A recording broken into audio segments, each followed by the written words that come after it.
അത്യാവശ്യം സമയമെടുത്ത് അത്രയും പെർഫെക്ഷനോട് കൂടി നമ്മൾ ഫിനിഷ് ചെയ്തൊരു കേക്ക് നിർഭാഗ്യവശാൽ അതിൻ്റെ കവറ് പൊട്ടി താഴെ വീണുപോയുള്ള അവസ്ഥ എന്താണ്? അങ്ങനെ ഒരു ദിവസമായിരുന്നു കേട്ടോ ഇന്ന്. ഈ ഒരു ഓർഡർ വന്നത് ഇരിട്ടിയിൽ നിന്നാണ്. എൻ്റെ കൂടെ സെൻറ്റ് ജോസഫ്സിൽ പഠിച്ച ഒരു ബാച്ച്മേറ്റ് തന്നെയായിരുന്നു ഈ ഒരു ഓർഡർ തന്നതും. കാനഡയിലുള്ള അവളും ഹസ്ബൻഡും കുട്ടിയുടെ ബാപ്റ്റിസത്തിന് വേണ്ടിയാണ് നാട്ടിൽ വന്നത്.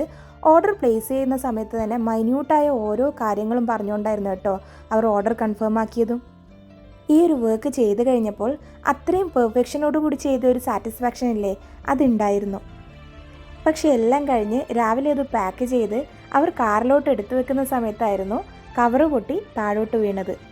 കണ്ടപ്പോൾ സത്യത്തിൽ ഷോക്കായിരുന്നു. ഇനി ഇതെന്താ ചെയ്യാമെന്ന് വരെ ചിന്തിച്ചു പോയി. കാരണം ഓൾറെഡി അവർക്ക് പ്രോഗ്രാമിൻ്റെ ടൈമായിരുന്നു. പിന്നെ നമ്മൾ അതിൻ്റെ പുറത്തെടുത്തൊരു എഫേർട്ടില്ലേ, അതൊക്കെ വെറുതെ ആയാലും എന്ന് തോന്നി. പക്ഷെ ദൈവം സഹായിച്ച് അരമണിക്കൂർ കൊണ്ട് തന്നെ ഇതുപോലെ അത് ഫിനിഷ് ചെയ്തെടുക്കാൻ സാധിച്ചു.